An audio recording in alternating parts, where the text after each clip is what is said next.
Hello and welcome you all to the street analytics. इस वीडियो में हम एनालाइज करने वाले हैं IRFC के स्टॉक को।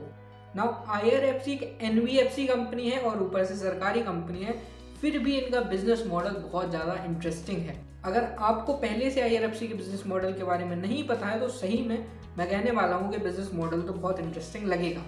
तो इस वीडियो में हम देखेंगे कंपनी के बारे में, कंपनी का बिजनेस मॉडल समझेंगे। देन हम कंपनी के इंडस्ट्री के बारे में देखेंगे, इंडियन रेलवेज को कैटर करती है, तो क्या इंडियन रेलवेज में आगे आने वाले समय में ग्रोथ है या नहीं। एंड देन हम कुछ इंटरेस्टिंग फैक्ट्स देखेंगे कंपनी के बारे में, एंड देन फाइनेंशियल स्टेटमेंट का एनालिसिस देखेंगे, एंड एट लास्ट वैल्यूएशन देखेंगे और मेरा टेक देखेंगे क्या मैंने इस कंपनी में इन्वेस्ट किया है या नहीं। तो चलिए स्टार्ट करते हैं कंपनी के बारे में जानने से। IRFC Indian railway finance corporation, नाम से पता चल रहा है ना कि इंडियन रेलवे को ये फाइनेंस प्रोवाइड करती होगी। Then you are absolutely right, ये इंडियन रेलवे को फाइनेंस ही प्रोवाइड करती है। ये डेडिकेटेड आर्म है इंडियन रेलवेज का, जो कि उनके लिए फंड अरेंज करने में हेल्प करती है। अब कंपनी फंड्स प्रोवाइड करती है रोलिंग एसेट के लिए, और इसके साथ साथ उनके इंफ्रा प्रोजेक्ट्स को भी कंपनी फंड करती है। इस वीडियो में आप रोलिंग एसेट बार बार सुन सकते हैं, तो रोलिंग एसेट समझ लेते हैं रोलिंग एसेट क्या होते हैं। अच्छा, रोलिंग नाम सुन के क्या मन में आ रहा है दिमाग में कि जो फिसल सके, रोल कर सके, ऐसी चीज़ें, तो थोड़ा थोड़ा आप उसके पास पहुंच चुके हो। रोलिंग एसेट का मतलब है कि जो मूवेबल एसेट है, जैसे कि कोचेस हो गए, वैगन्स हो गए या लोकोमोटिव्स हो गए। अगर नहीं पता क्या है ये चीज़ तो उनकी पिक्चर्स यहाँ पे मैं जरूर डाल दूंगा, ठीक है। तो समझ गए रोलिंग एसेट। तो रोलिंग एसेट और इंफ्रा प्रोजेक्ट के लिए फंड प्रोवाइड करने के साथ साथ कंपनी जो मिनिस्ट्री ऑफ रेलवेज के अंडर में अदर एंटिटीज आती हैं, जैसे कि RVNL, इरकॉन, रेलटेल, इन सबको भी कंपनी लोन्स प्रोवाइड करती है। जो मैंने अभी बताया था कि ये रोलिंग एसेट के लिए फंड प्रोवाइड करती है, तो डायरेक्ट ये मिनिस्ट्री ऑफ रेलवेज को वो फंड नहीं देती है, बल्कि मिनिस्ट्री ऑफ रेलवेज इनको बताती है कि यार हमें ये रोलिंग एसेट खरीदने, इसके लिए इतना फंड चाहिए। अब मिनिस्ट्री ऑफ रेलवेज उन एसेट्स को नहीं खरीदती है, बल्कि IRFC उन एसेट्स को खरीदती है, एंड देन वो मिनिस्ट्री ऑफ रेलवेज को लीज पे देती है। अब इसके पास इन एसेट्स को खरीदने के लिए पैसे कहाँ से आते हैं? ऑब्वियसली ये बोरो करती है। तो अगर आप इसके मेन ऑपरेशन को देखो, मेन काम क्या है? पहले ये मार्केट से बोरो करेगी, फिर ये लीज पे देगी, एंड देन कुछ कंपनी को ये लोन भी देगी। 3 मेन काम हो गए। अब इन कामों को थोड़ा सा डिटेल में डिस्कस कर लें। पहले देख लेते हैं बोरोइंग। तो मेन काम इस कंपनी का है कि कॉम्पिटिटिव रेट पे बोरो करना। अभी बहुत सस्ते रेट पे मार्केट से बोरो कर लेती है। क्यों? क्योंकि लोन गवर्नमेंट एंटिटीज को देती है। अगर लोन गवर्नमेंट एंटिटी को देगी तो ऐसा तो है नहीं कि गवर्नमेंट इसकी डिफॉल्ट कर देगी पैसे, तो डिफॉल्ट होने की प्रोबेबिलिटी है इसकी 0। तो इसको कॉम्पिटिटिव रेट पे मार्केट से लोन मिल जाता है ऑब्वियसली। फिर भी ये ट्राई करती है डिफरेंट मोड्स और बहुत सारे नए नए ऑप्शंस ढूंढती रहती है ताकि कॉम्पिटिटिव रेट पे इनको लोन मिल सके। बोरोइंग हो गया, अब आ जाता है लीजिंग पे। तो लीजिंग पे पहले ये क्या करते हैं? रोलिंग एसेट को लीज पे देते हैं गवर्नमेंट को। इसके लिए ये 30 ईयर्स का लीज एग्रीमेंट बनता है। अब इस 30 ईयर के पीरियड को 2 हिस्सों में बांटा जाता है, प्राइमरी पीरियड और सेकेंडरी पीरियड। प्राइमरी पीरियड में प्रिंसिपल प्लस इंटरेस्ट रिकवर कर लिया जाता है मिनिस्ट्री ऑफ रेलवे से, और जब लीज एंड होती है उस पे ये जो वो एसेट है इनके पास, वो ये मिनिस्ट्री ऑफ रेलवेज को दे देते हैं 1 रुपए में केवल। मतलब इनके प्रोविजन में है कि आपको ये 1 रुपए प्लस अगर टैक्सेस है कोई, तो उसके साथ ही मिनिस्ट्री ऑफ रेलवे को ऐसे ट्रांसफर करना पड़ेगा। अब इस प्रोसेस में इनको क्या बचता है? जो ये interest rate ministry of railway से चार्ज करते हैं, ये लीज प्लस मॉडल पे बेस्ड होता है। अब लीज प्लस का मतलब ये है कि जितना भी कंपनी को इंटरेस्ट पड़ेगा उस पर कुछ मार्जिन जोड़कर ये मिनिस्ट्री ऑफ रेलवेज को दे देगी वो पैसा। तो ये जो लीजिंग ऑपरेशन में इनका जो मार्जिन होता है वो होता है केवल 0.4% का।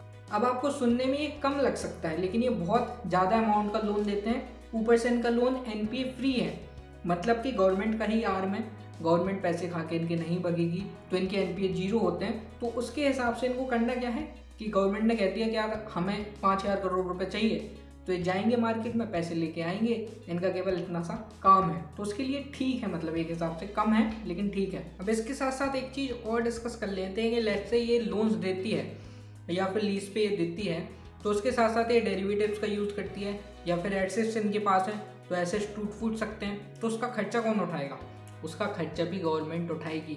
इनको अपने मार्जिन से मतलब है। इसके बाद जो भी खर्चे आएंगे वो ये गवर्नमेंट को पास ऑन कर देंगे। तो ये चीज़ बहुत अच्छी है IRFC के लिए ऑब्वियसली। नेक्स्ट है कि प्रोजेक्ट एसेट की फाइनेंसिंग में भी ये हेल्प करते हैं। अब प्रोजेक्ट फाइनेंसिंग में कैसा होता है, इसके लिए आपके स्क्रीन पे एक इमेज आ जाएगी। तो पहले गवर्नमेंट इनको बताती है कि ये प्रोजेक्ट करना है, तो ये बोरोवर से जाके पैसे ले लेते हैं, देन ये गवर्नमेंट को पेमेंट करते हैं एंड देन ये डेवलपमेंट वर्क को अंडरटेक करते हैं एज अ डेवलपमेंट एजेंसी। मतलब ये खुद काम नहीं करते, एज अ डेवलपमेंट एजेंसी मतलब उस प्रोजेक्ट को ये डेवलप करके देंगे एंड देन इसके बाद ये एसेट तो इनका हो गया।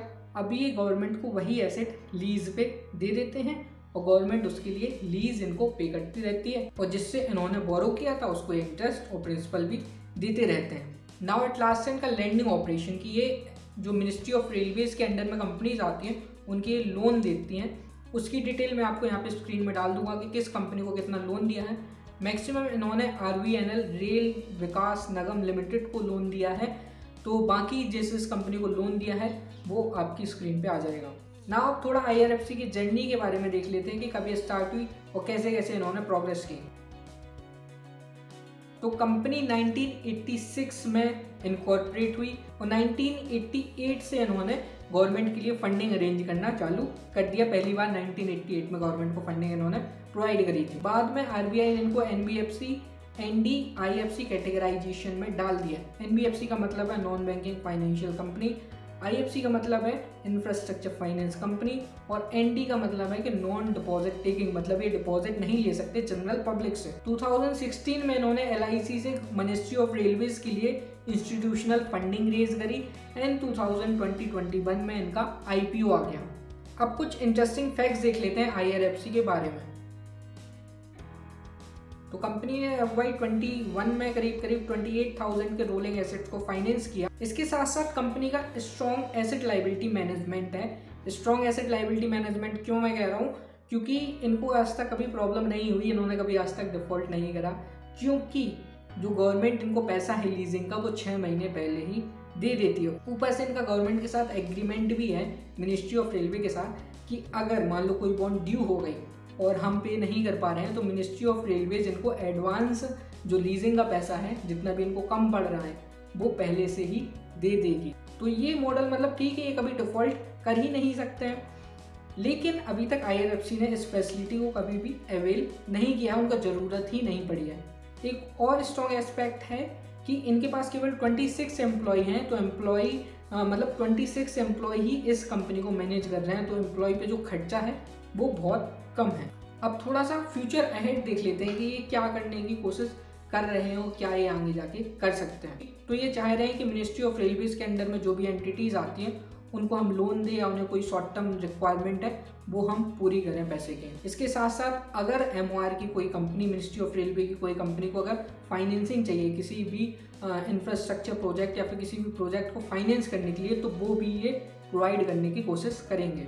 और एट लास्ट ये कह रहे हैं कि ऑब्वियसली इनका बहुत ज़्यादा एक्सपीरियंस है, जो कंसल्टिंग भी दे सकते हैं। तो मिनिस्ट्री ऑफ रेलवेज के अंडर में जो कंपनी है उनको अगर फाइनेंस की असिस्टेंस चाहिए, जो फंडिंग रेज करनी है उसकी असिस्टेंस चाहिए या फिर एडवाइस चाहिए उसमें, तो वो ये दे सकते हैं। और इनका जो एक्सपीरियंस है उसको लेवरेज करके, जो NBFC का एक्सपीरियंस और इंफ्रास्ट्रक्चर कंपनी का एक्सपीरियंस है उसको लेवरेज करके ये कस्टमाइज्ड फाइनेंशियल सॉल्यूशन भी दे सकते हैं। नाउ थोड़ा सा इंडियन रेलवेज के बारे में जान लेते हैं। तो इंडियन रेलवे जैसा कि आपको पता होगा गवर्नमेंट ऑफ इंडिया की एंटिटी है और मिनिस्ट्री ऑफ रेलवेज के अंडर में आती है और इंडियन रेलवेज का एशिया में लार्जेस्ट रेल नेटवर्क। नाउ एक चीज जो मैं इंडियन रेलवे के कॉन्टेक्स्ट में शेयर करना चाहूंगा वो है रूट किलोमीटर पर मिलियन पॉपुलेशन। इंडिया की ये लोवेस्ट है, जो कि आपकी स्क्रीन पे आ जाएगा। इंडिया की 50 है, इसके बाद चाइना की है 49, लेकिन अगर आप जापान से कंपेयर करो तो वहाँ पे है 134 और US में तो 400 के ऊपर है। तो अगर आप ग्रोथ की अपॉर्चुनिटी देखो इंडियन रेलवेज में तो वो अभी भी है। नाउ इसके साथ साथ जो इंडियन रेलवे इलेक्ट्रिफिकेशन कर रही है पॉल्यूशन को कम करने के लिए और ग्रीन एनर्जी पे शिफ्ट होने के लिए, तो जो इलेक्ट्रिफिकेशन कर रही है तो 2019 में करीब 5,000 किलोमीटर का इलेक्ट्रिफिकेशन किया इंडियन रेलवेज ने। तो यहाँ पे भी तो फंडिंग लगेगी ना, वो फंडिंग कौन प्रोवाइड करेगा? IRFC। नाउ फिर से आ जाते हैं रोलिंग स्टॉक पे कि जो रोलिंग स्टॉक भारतीय रेल को चाहिए पड़ते हैं या फिर इंडियन रेलवेज को चाहिए पड़ते हैं, उसकी फंडिंग कौन प्रोवाइड करता है? IRFC। तो अगर जो ये रोलिंग स्टॉक इसमें अगर ग्रोथ होगी तो IRFC की भी ग्रोथ होगी। कुछ डेटा देखते हैं इसके लिए, तो डीजल लोकोमोटिव में करीब पिछले साल से इस साल में कुछ खास ग्रोथ नहीं आई है, उल्टा डाउन टर्न ही आया है। बट इलेक्ट्रिक लोकोमोटिव्स में करीब 10% की ग्रोथ आई है तो ये अच्छा है ऑब्वियसली कि यहाँ पे शिफ्ट हो रहे हैं। पहले स्टीम लोकोमोटिव से देन डीजल लोकोमोटिव्स आए और अब इलेक्ट्रिक लोकोमोटिव्स पे शिफ्ट हो रहे हैं इंडियन रेलवे ऑब्वियसली। देन हम कोचेस देख लेते हैं, तो कोचेस की डेटा में करीब करीब कोचेस की जो ग्रोथ है ईयर ऑन ईयर बेसिस पे वो करीब करीब 3% की ही है, बट फिर भी करीब करीब 2000 कोचेस इन्होंने ऐड करी 18 से 19 के बीच में। अब वैगन्स देख लेते हैं, वैगन्स में भी करीब करीब 4 to 5% की ग्रोथ है, कुछ ज़्यादा नहीं है, बट जो फंडिंग चाहिए पड़ता है इन सामान को खरीदने के लिए वो ज़्यादा होती है ऑब्वियसली। नाउ बात आ गई है फंडिंग की, तो क्या पूरी फंडिंग IRFC प्रोवाइड करता है जितनी रेलवे को चाहिए होती है या नहीं, तो उसके लिए थोड़ा सा चार्ट को देखते हैं। तो 1610 बिलियंस का इनका कैपिटल आउटले था, जिसमें से गवर्नमेंट ने करीब करीब 450 बिलियन रुपीस दे दिए और 25 बिलियन इन्होंने इंटरनली जनरेट करे, कि ऑब्वियसली रेलवे में भी थोड़ा बहुत पैसा होता होगा ना, उस पैसे का क्या करेंगे, यूज़ करेंगे, तो ये इंटरनली आए। एंड 253 पब्लिक प्राइवेट पार्टनरशिप से आए। एंड जो मेजर चंक है 580 बिलियन रुपीस का, वो कहाँ से आया, वो आया IRFC से। 300 by way of IRFC and 280 by EBRIF। Now EBRIF का मतलब है कि extra budgetary resource from institutional funding, मतलब थ्रू IRFC हुआ है, मतलब IRFC ने ही प्रोवाइड कराई है इनको फंडिंग। इसमें भी जो इनके मार्जिन थे वो 0.35% के थे, जो कि हमने पहले आगे देखा, अगर मैं भूल गया हूँ तो अभी सुन लो इसको। अब थोड़ा इनके फाइनेंसेस पे आ जाते हैं।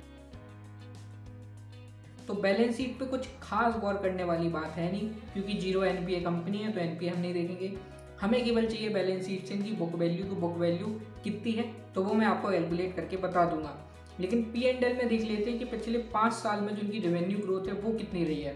तो पिछले 5 साल में इनकी रेवेन्यू ग्रोथ रही है कंपाउंडेड 16% की और 3 ईयर्स में रही है 19% की। अगर प्रॉफिट ग्रोथ की बात करें तो पिछले 5 ईयर्स में रही है इनकी 39% की कंपाउंडेड और पिछले 3 साल में रही है 29% की कंपाउंडेड प्रॉफिट ग्रोथ। नाउ मैंने आपको कहा था कि बैलेंस शीट से बुक वैल्यू देखना है, कैलकुलेट करना है, तो वो बैलेंस शीट की कैलकुलेटेड बुक वैल्यू निकल के आ रही है 29.8 रुपीज़। अब इसका हम क्या करेंगे, इसको हम वैल्यूएशन में थोड़ा सा यूज करेंगे, वो हम आगे चल के डिस्कस करेंगे।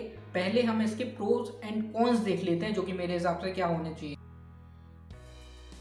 तो पहला प्रो कंपनी के लिए है कि कंपनी का मोनोपोली बिजनेस है, ये डेडिकेटेड फाइनेंस आर्म है, इसका कोई कंपटीशन नहीं है। सेकंड, रेवेन्यू और प्रॉफिट ग्रोथ जो हमने पिछले सेक्शन में देखी वो अच्छी है। एंड लास्ट, ये गवर्नमेंट को लैंड करते हैं तो NPA 0 होते हैं। तो जो मेन फाइनेंशियल इंस्टीट्यूशंस में प्रॉब्लम होती है NPA होने की, वो इस कंपनी में नहीं है। नाउ कॉन्स में क्या है कि कंपनी के जो मार्जिन है पहला तो बहुत कम है, लेकिन एक चीज़ जो मैंने नोट करी जब इनके IPO के रेड हेरिंग प्रोस्पेक्टस से जा रहा था, जो ये मार्जिन है ये कौन डिसाइड करता है, गवर्नमेंट। लेकिन जो FY18 में इनके मार्जिन थे वो केवल 0.3% के थे, FY19 और 20 और 21 में इनके मार्जिन हो गए 0.4% के। अब मुझे क्या लग रहा है, थोड़ा सा मेरा डाउट है कि हो सकता है कि गवर्नमेंट IPO लाना चाह रही थी, जिसकी वजह से उन्होंने इसके मार्जिन बढ़ा दिए। So that could be one concerning factor. And last but not the least, ये मिनिस्ट्री ऑफ रेलवेज तक ही सीमित है, तो ये ऐसा नहीं कर सकती कि कल जाए इनको फाइनेंस सस्ते में अवेलेबल है ये जाके रिलायंस को लैंड करते, तो इनका थोड़ा सा जो स्कोप है वो सीमित है, थोड़ा सा नहीं बहुत ज़्यादा स्कोप सीमित है। नाउ वैल्यूएशन देख लेते हैं। तो जो फाइनेंस इंस्टीट्यूशन है जैसे कि NBFC बैंक, इनको वैल्यू करने का सबसे अच्छा तरीका है प्राइस टू बुक वैल्यू पे मेज़र करना। तो कंपनी की प्राइस टू बुक वैल्यू है 0.67। अगर 1 से कम होता है तो कंपनी अंडर वैल्यूड होती है, जो कि फाइनेंशियल टर्म में चला जाता है। नाउ ये चीज़ क्यों इंपॉर्टेंट है, क्योंकि जो इनके एसेट्स हैं वो कैश है, जो लाइबिलिटीज़ हैं वो भी गवर्नमेंट को दे रखी है, तो यहाँ पे कोई प्रॉब्लम है नहीं, वो भी कैश में ही है। तो यहाँ पे कोई ऐसा नहीं है कि इसको वैल्यू करना पड़ेगा कि आज ऐसे इतने के हैं कल इतने के। तो जो बुक वैल्यू निकल के आई है वो एग्जैक्ट फिगर है कि कंपनी के पास इतने पैसे हैं। तो कहने का मतलब ये है कि ये कह रहे हैं कि आप 75 रुपये हमें दो और हमारे पास 100 रुपये का कैश ऑलरेडी पड़ा हुआ है, जितना आप दे रहे हो 75 रुपये, हमसे आप 100 रुपये ले तो नहीं सकते हो, लेकिन है हमारे पास कैश, लगभग ऐसी बात है।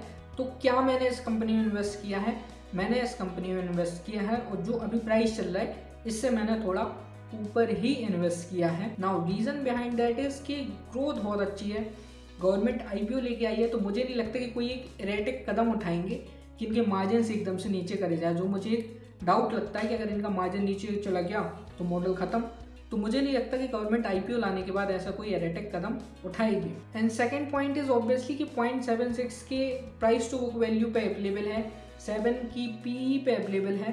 तो मुझे तो यार ये बिजनेस सस्ता लग रहा था, तो मैंने इन्वेस्ट किया है। इस प्राइस से ऊपर ही इन्वेस्ट किया था जो अभी चल रही है। So will I advise you to invest this company? Absolutely no. आप अपनी रिसर्च खुद करो, जो मैंने चीज़ें बताई हैं उसको आप यूज़ करो and then you should decide it for yourself. Got it? तो अगर वीडियो अच्छी लगी हो तो लाइक करो, शेयर करो अपने फ्रेंड्स के साथ, सब्सक्राइब कर लो इस चैनल को ऐसी इंटरेस्टिंग वीडियोस के लिए। हर मंडे को मैं कंपनी का एनालिसिस लेके आऊँगा और हर वेडनेसडे या थर्सडे को मैं एक एजुकेशनल स्टॉक मार्केट के बारे में वीडियोस जरूर अपलोड करते रहूँगा। So for that subscribe to this channel.